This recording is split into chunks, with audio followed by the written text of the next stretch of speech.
ആർച്ചയുടെ മുഖം ഒന്ന് ശ്രദ്ധിച്ച് നോക്കാട്ടാ.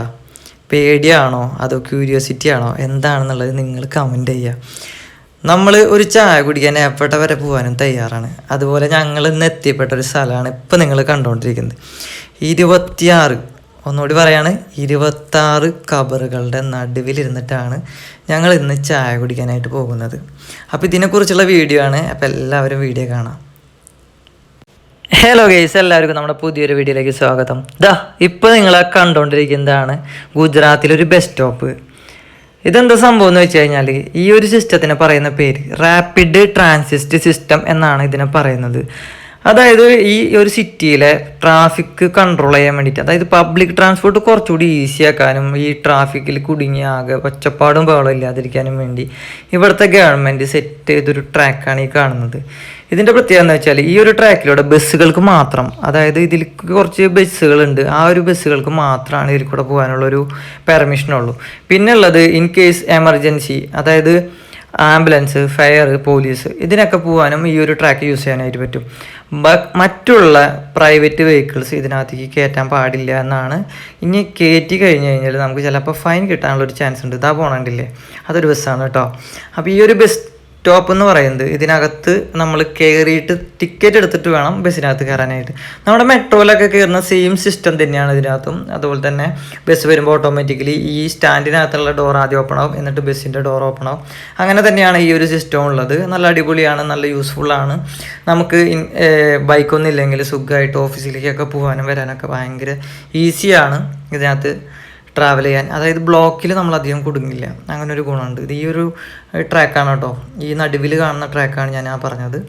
അപ്പോൾ നമ്മൾ കുറച്ചും കൂടി അങ്ങോട്ട് പോയപ്പോൾ നമ്മൾ ഇവിടുത്തെ ഒരു ബസ് സ്റ്റാൻഡിൽ എത്തിയിട്ടുണ്ട്. ഇത് ആ ഒരു ബസ്സിൻ്റെ സ്റ്റാൻഡല്ല, ഈ GSRTC എന്ന് പറയുന്ന, അതായത് ഇവിടുത്തെ ലോക്കലായിട്ട്, അതായത് ഉള്ളേരിയയിലേക്കൊക്കെ പോകാനായിട്ടുള്ള ഒരു ബസ്സുണ്ട്. റെഡ് കളറിൽ പെയിൻ്റ് അടിച്ചിട്ടുള്ളൊരു ബസ്.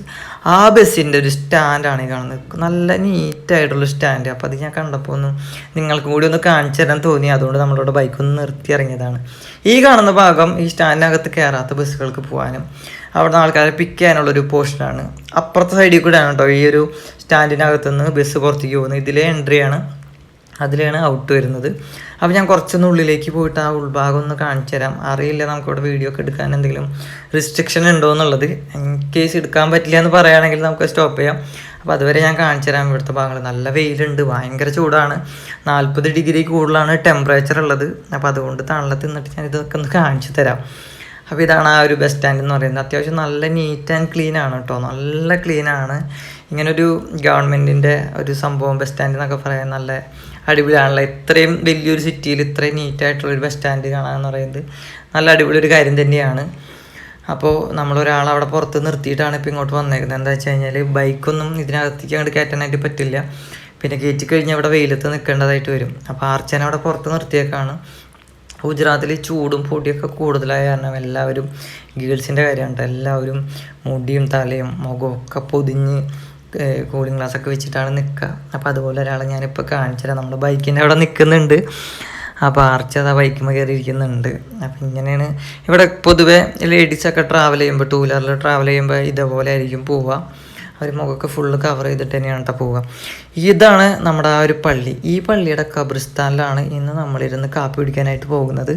തൊട്ടടുത്ത് തന്നെയാണ് ഇതാ ഒരു ബിൽഡിങ്ങില്ലേ, നീല പെയിൻ്റ് അടിച്ച ആ ബിൽഡിങ്ങിൻ്റെ അടുത്താണ്. അങ്ങനെ നമ്മളെത്തി. ഇതാണ് നമ്മുടെ ആ ഒരു ലക്കി റെസ്റ്റോറൻറ്റ് എന്ന് പറയുന്നത്. 60 വർഷം മുന്നേ ഇതൊരു പാൻ ഷോപ്പായിരുന്നു. ഒരു മലയാളിയാണ് ഇത് നടത്തിയത് കേട്ടോ, കോഴിക്കോടുള്ളൊരു മലയാളിയാണ് ഇത് നടത്തിയത്, തുടങ്ങി വെച്ചത്.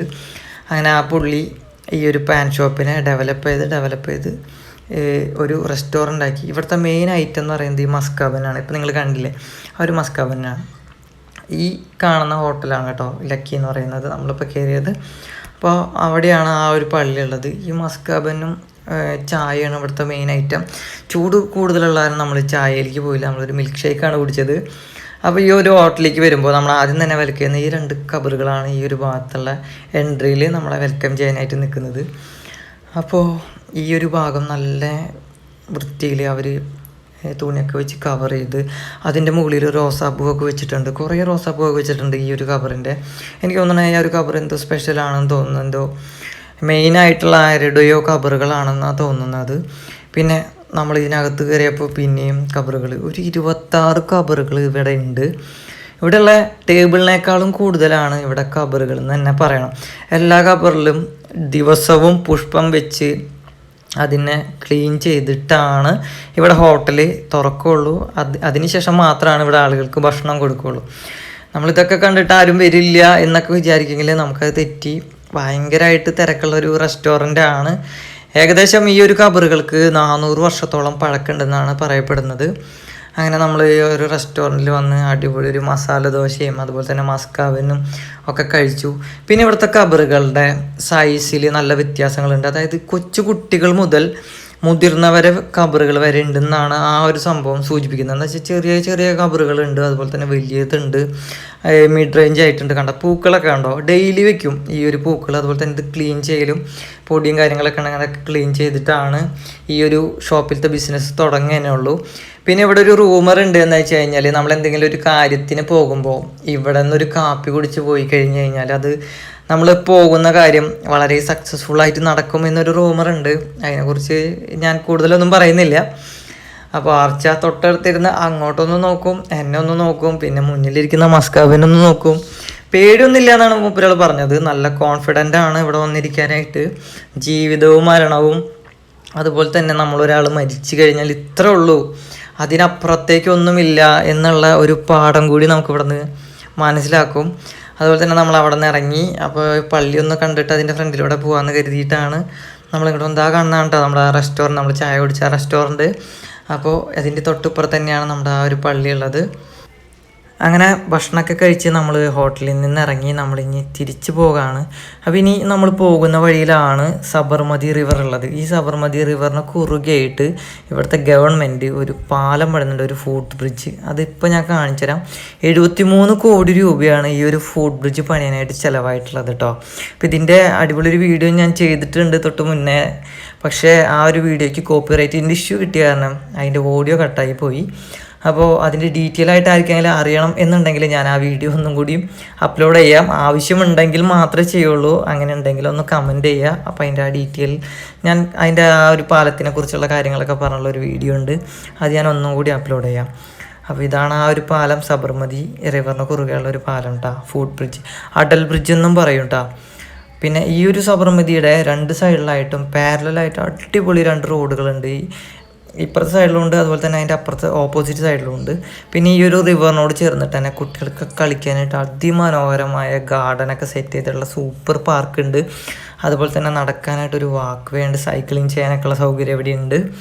അടിപൊളിയാണ് കേട്ടോ ഇവിടുത്തെ ഗവൺമെൻറ്. ഇവിടുത്തെ ഈ ഒരു പബ്ലിക് ഏരിയ ഒക്കെ അടിപൊളിയായിട്ട് നല്ല രീതിയിൽ നമ്മുടെ പബ്ലിക്കിന് യൂസ് ചെയ്യാനായിട്ട് നല്ല രീതിയിൽ തന്നെ സെറ്റ് ചെയ്ത് വെച്ചിട്ടുണ്ട്.